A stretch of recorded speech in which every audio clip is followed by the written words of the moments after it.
Why you think less experience trumps more. There's a lot of Americans over 60, he says, that believe wisdom and experience matters. Oh, wisdom and experience definitely matter. But the question is, what wisdom do you draw from your experience? And, if you look at my track record of 20 years of public service at the state and the federal levels, then I've been able to bring people together to get things done. I've been able to push back against the special interests and reduce the influence of lobbyists.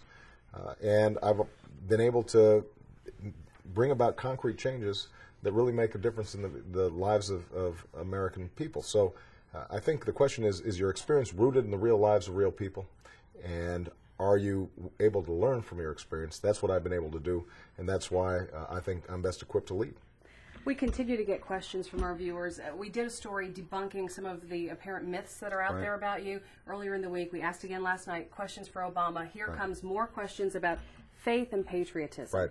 How can you address those and sort of satisfy the viewers out there that continue to have these questions? Well, this has been a classic dirty trick. The same thing was done to John McCain back in 2000. They just flood people's email boxes with these scurrilous emails that claim that I'm a Muslim, or claim that I didn't, I used a Quran to take the oath of office, or that I don't pledge allegiance. All of these are completely false.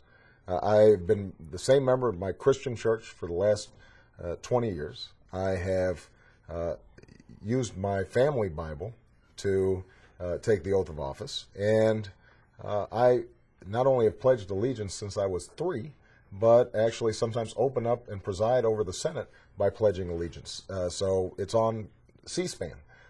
So I think that this is an example of the sort of political dirty tricks that I think people really have to make sure they're careful not to buy into. 3 of your young African-American student supporters out there today, again, said to me, I said, what do you want to ask Obama? They said, I want him to address this Muslim thing. I keep getting emails about it. Your supporters really seem to want you to kind of Well, look, I mean, at a certain point, people have to not believe lies. And if somebody continues to promote these kinds of lies, all we can do is keep on answering it and making sure that they know it's inaccurate. Here's someone, Robert Graham, saying, I agree with the troop withdrawal from Iraq, but do you think your timetable is too sudden and could cause even more turmoil in this unstable region? No, what I've said is that we have to be as careful getting out as we were careless getting in, but we can bring folks out at a pace of maybe 1 to 2 brigades per month. At that rate, we would have our troops out by the end of 2009. I mean, that's close to 2 years away.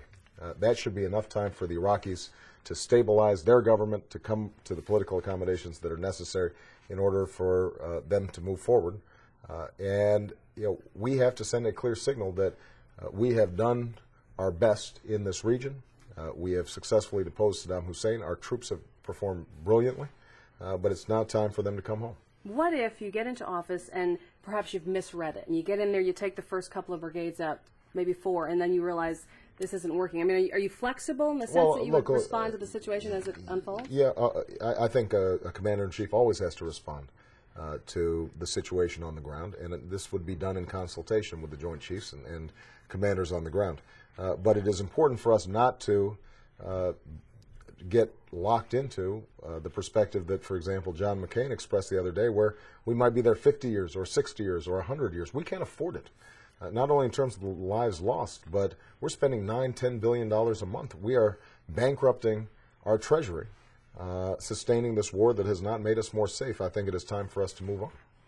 Fuel efficiency. Will you push for more fuel-efficient vehicles? This is from Chad Thompson. Or will you push for different fuel sources for vehicles? Both. I think we have to have much higher fuel efficiency standards. I've been calling for those consistently throughout my career. If we increase fuel efficiency to 40 miles per gallon, we would save the equivalent of all the oil we import from the Persian Gulf. And so it is important for us to move forward, but we should also be developing alternative ways to power our automobiles. And the internal combustion engine may be a thing of the past if we are investing in other hybrid strategies, or hydroelectric, or plug-in hybrids, a whole host of things that can ultimately maybe give us 150 miles per gallon of gasoline. That could not only save our economy and our pocketbook, but also save our environment and help us on the national security front. Final question from Jan Frazier from Greer, asking, what are your plans to keep our country out of a recession, especially with the news we've had out there today? Well, I've had a consistent position that we have to get money into the pockets of consumers as quickly as possible, and that means a sizable tax rebate for every family, that each family would get, let's say, $500. Senior citizens would get a supplement to their Social Security. This would get out in a few weeks so that people could immediately spend it on fixing the old car or buying groceries or buying a new coat for the kids. That will help stimulate the economy. Long term, we've got to get our trade agreements right. We can't keep on allowing other countries to manipulate their currency or lack labor and environmental standards that undercut U.S. workers. It's important for us to invest in education to make sure that our workers are properly trained for this global economy. And we've got to have a tax code that's fair, that's providing tax relief to hard-working families instead of just providing corporate loopholes and tax havens that they take advantage of but aren't creating wealth and new jobs here in the United States of America. One final question for me. Okay. The debate last night, the tone, the back and forth between you and Hillary Clinton, how do you think that is playing to the South Carolina voters? Do you think they're sick of it? Well, obviously people would prefer a very sedate campaign.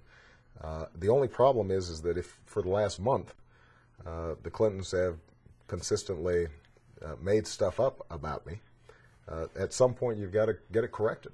And I think that everybody knows my reputation. I have run a positive campaign throughout.